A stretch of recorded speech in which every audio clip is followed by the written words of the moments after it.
Hey, it's Mark here, and welcome to the next edition of the Employee Survival Guide, where I tell you, as always, what your employer does definitely not want you to know about, and a lot more. It's Mark, and I wanted to talk today about how not to job search, like the wrong way. Um, there is a wrong way. You need to understand this, and I'm going to say this from firsthand experience because I'm in the job search mode, meaning that I'm trying to hire. And I wanted to give you my personal experience of that and what not to do. So here's at it. I just felt really compelled to share this after a meeting I was having today with a friend of mine. The fellow's name is Nick Corcadilius. He's a guy. He's called Ask the Headhunter. He's got his own brand new website, and he's been around for many years. And we got into a topic. We were just talking about job hiring and explaining my issues with it, and it just started to make me think. I'm like, yeah, I'm an employment lawyer, and I really haven't talked about this issue ever in terms of like job hire. But the current environment is absolutely insane in terms of what people have to go through. So I'm just going to share my experience of what I'm seeing, and I'll start with this. It starts with the premise of, federal employees losing jobs left and right, and they've been just hammering my job ad. A bunch of lawyers who are just, have a job ad or had one out there like as of 2 days ago for an employment attorney, and I was getting hits for people who didn't have any employment experience at all. So that's the first red flag. Don't apply to jobs that the job doesn't fit your qualifications. I mean, I was looking for an employment attorney, and people were sending me, applications. I'm like, and I clearly rejected them because they didn't fit the requirement. So first thing to do not do this. Don't just randomly throw your application, your resume to the wind and see it's going to stick, because that process doesn't work. So look at the ad, and I'll tell you this. This happened to me twice so far. I posted this job in 2 different time periods, like over several months. The first time I posted it, I was getting the same type of reaction, and I edited the ad and I said in bold letters, "Don't apply to this ad if you do not have employment law experience." And guess what? People still applied to the ad. So I don't think people are reading the ads. And that was the one takeaway from my conversation with Nick today, that people are not reading the ads. Maybe they're hiring AI devices to screen, filter, whatever. That process is not working for you. You're not going to get hired. Okay, stop. The next thing is just merely the quantity of people throwing their things to the wind. That process doesn't work either. Okay, you just sending a prayer to the wind and hopefully someone reads it. I'm a human being. I'm reading all the applications. There's no AI bot between the resume coming in. In this case, I was using LinkedIn. I was trying to use Indeed, but that's a fail. As an employer searching for Indeed, that tool did not work for me. So LinkedIn is a little bit better in terms of there's a system there, but I'm a human being looking at every single resume that's coming in. It's hitting my feed in my email. As soon as something comes in, I'm looking at it and I can immediately screen it and I can select reject. So as a human being reading it, I'm still seeing people without the right qualifications. And my job ad was very specific. I went to the great lengths to explain what the job requirements were, et cetera, years of experience I wanted, if you were admitted to various jurisdictions like, New York, Connecticut, and people still were applying for, and maybe because it had the word remote in it, because my attorneys in my office do work remotely and also work in the office, but primarily remote. Remote works, by the way, folks. It's actually highly productive for us. Technology is king, so it works.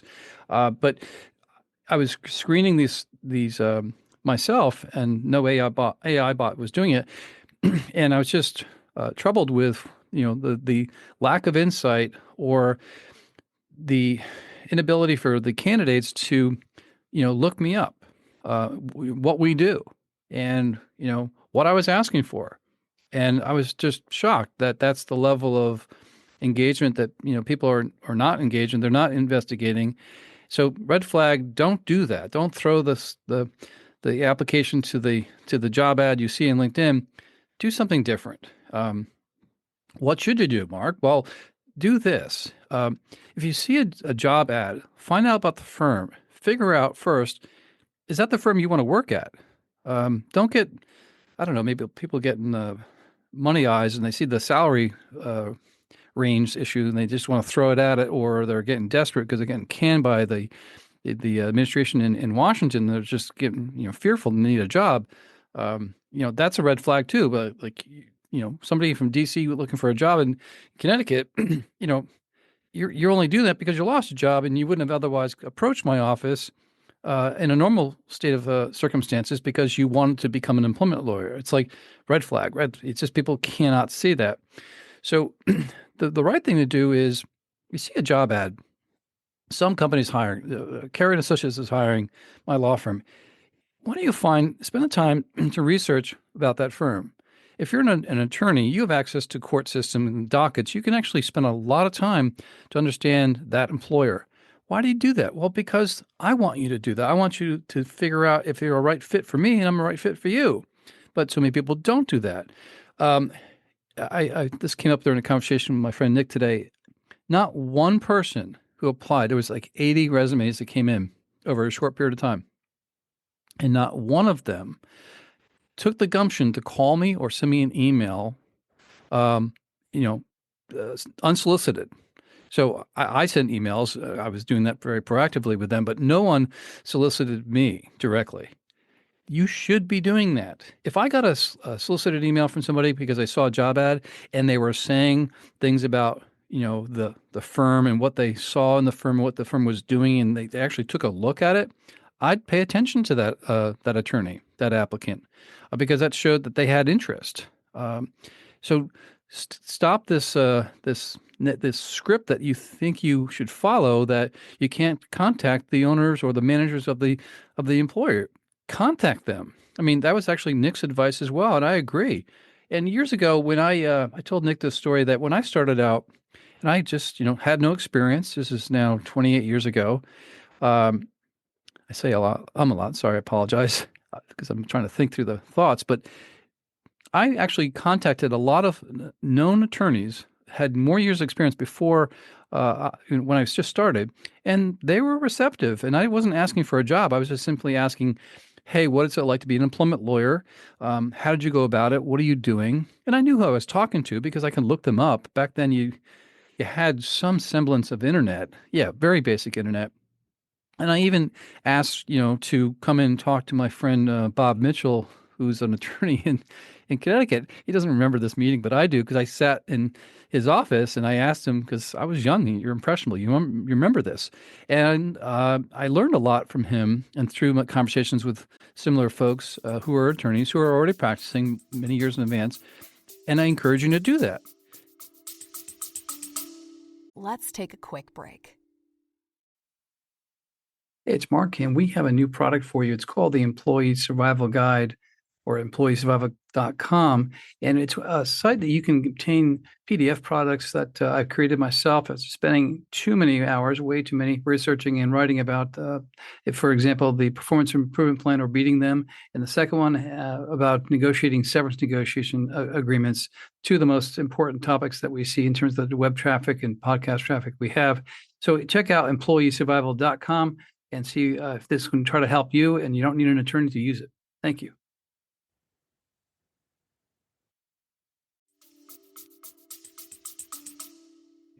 Don't don't tell them you want a job, but you say you want to network and do the old fashioned way. That's the way it works these days. It's through networking. I heard stats that most people are getting jobs not through LinkedIn, but they're getting jobs through word of mouth or networking, and my friend Nick shared this input with me because he was a recruiter, and he's writing in that field.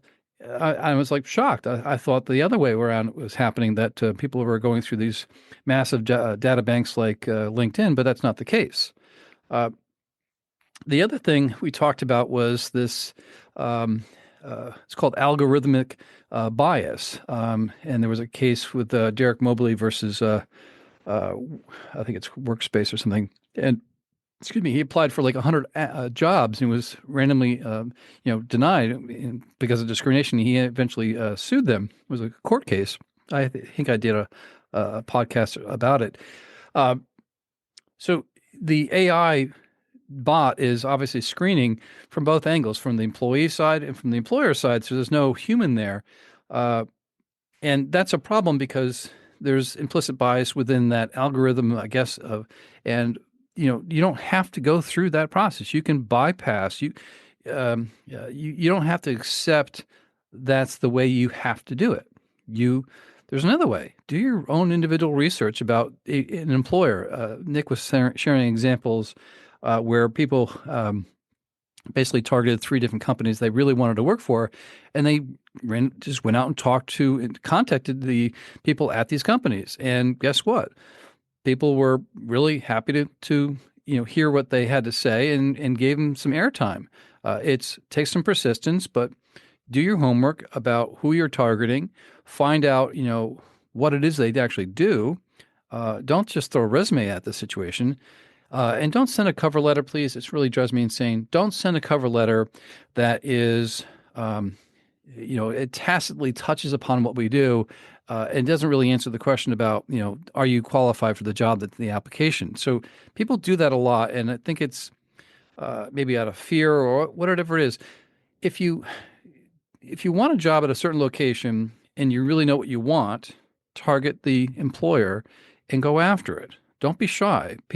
I would appreciate someone who had the gumption and the guts to reach out in a very articulated way to have a discussion about my firm, what I do, how I service clients, our business, whatever it is, and then not about you, but just have a regular discussion instead of this, this I guess this script of applicant and employer that people follow. It doesn't work. And talking with Nick today, actually, it made me remember that that is not the way things are done. You have to really set yourself apart. I know you hear that a lot, but I didn't have that experience, and I had to basically hire myself. That's not the common way of doing things, but I will tell you, as an employment lawyer, I have learned over the years that if people, and I've hired many people, the more genuine you are, the more transparent you are about what your goal and aspiration is. Try to figure out, and maybe I'll do it this way: that when I'm looking for a candidate, I'm looking for a fit. Yeah, you got to have a law degree. Yeah, you got to have employment law experience, but you could be the worst candidate possible with a bad attitude. I'm not going to hire you. I'm looking for, and you need to figure out through questioning and have discussion, like with people, what is the fit that this employer wants of the particular person? It's a personality. It's possibly you have to learn and ask questions and probe the employer. Is it remote work? Is it working in a silo? Do you guys get together? What's the culture like? In my shared experience in interviews, I talk about what is my culture a lot. I actually go to the nth degree to talk about it. You've heard me talk about it. We have employment contracts for termination for cause. We have, lengthy vacation time because I want people to take vacations away and so they don't burn out. We pay for the gym membership. And we, use technology, as I'm sure most companies do, but we use technology to bridge the gap between space and time to allow this person to work anywhere they want. I mean, I work remotely from a lot of different places, effortlessly, and I'm connected to my systems. So learn about what the employer is like. Spend the time. It could nail you a job. I'll give you a trick that Nick shared with me today. Thanks, Nick. He said he had done this in his own career, whereby he asked for to meet with people, and he said, "Can you recommend whomever else I can talk to, et cetera?" And he did, and he went off, and he didn't get any of those jobs. And then the person he asked, the original person, says, "Why didn't you ever ask us for a job?" And he then said, after he was hired by that employer, he says, "Well, that was the trick all along. I intentionally did that." So, and it took him a year to do that. Try different tactics to get your foot in the door, but have a discussion. But if anything you've learned from this episode is Do not throw your resume into the pipeline of nonsense that you see, and you can start there, but don't end there. Pick the phone up. Diligent. How about being persistent in a respectful way? Contact me. Find out what I'm doing. Find out what court cases I'm working on that I'm trying to move and shake with. Anything to get a conversation going because it's all public, it's out there. I mean, for my situation, it's very easy. You can read about what I'm doing, and to have invite me to have a conversation, but you got to have the qualifications first. Read the darn job ad and don't just, you know, throw your thing into the job hopper and on an ad post and think it's going to stick. It's not. That's the wrong way to do it. I was a human being rejecting things out of hand as soon as they came in because they did not have the basic requirements of the job. Read the job. Don't rely upon some AI bot to do it for you. Spend the time. This is involving your income. I'm shocked that people are actually doing this. Like, they would literally risk the opportunity loss, but a computer to screen them away from a potential job because these computers get it wrong all the time. And if you're doing that, that's a huge mistake. But I think what our culture today is geared towards that, and people don't know any better because people don't tell them. So that was my messaging today. It was like, let people know that's the wrong way to job search. Don't use the throw it to the wind or an AI bot or anything to mechanically drive your job search. Do it the old-fashioned way, where I'm a human being. I want to be contacted. I want to know that you're seriously interested in what I'm doing as a mission at my office. Any employer would demonstrate that you have the skill set, demonstrate you have the drive and the ability to service the clients in the way that the employer's doing that. But do not go about the job search through your computer like that and just expect any results. I mean, you could end up like Derek Mobley, who did exactly that, and he got rejected. That was the lawsuit. He was being discriminated against because he was an African American male, and so it's a great example.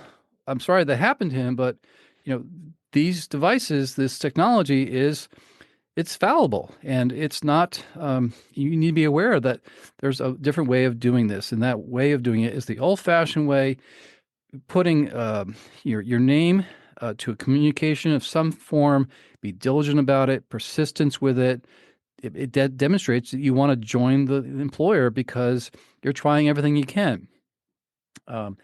So if that helps you in your job search and gets you out of your wrong thinking, red flags all day long thinking about using AI or throwing resumes out there because you're scared shitless you need a job because the federal government just fired you, whatever, just get out of that mindset. Change your mindset. Go back to, if I was an employer, how would I want somebody to contact me about a job search, even a networking that they were interested in, and do those things with that person, or do it with in terms of your job search. Get the attention of people. We're all busy. Yes, we got tons of email. We're doing 1,000 things every single day, and we're exhausted at the end of the day.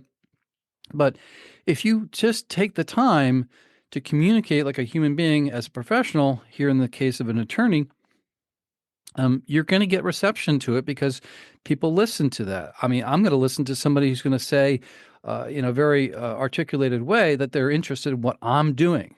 I want to know that you're interested in what the mission statement is. So I'm repeating myself, but for a reason. It's just incredibly disturbing to have to reject so many candidates because they commit the same mistake each time they did it. I mean, we're talking, I don't know, 80 times. I mean, they're all doing the same thing. They're all committing the same mistake. Not one of them reached out to me. And then I can just add this because I'm fresh off an interview. I'm just going to share this with you. I don't do interviews like you think that I do them. And I'm not going to ask you silly, stupid questions about, what color is your parachute or whatever the nonsense that goes on in the real world. The right way to do an interview is, in my opinion, if I'm hiring because I want to pay somebody $200,000 a year, is I want to have a conversation. I'm going to find out about you, and I'm going to do it over a longer period of time. It's going to bug you, but that's that's intentional. I'm trying to have a slow hire because I'm going to get to know you, all your quirks and all your things, and you're going to get to know me, and you're going to figure out whether it's a fit for you, whether it fits for me. That's intentional. And that's the way that I do interviews. Now, is it perfect?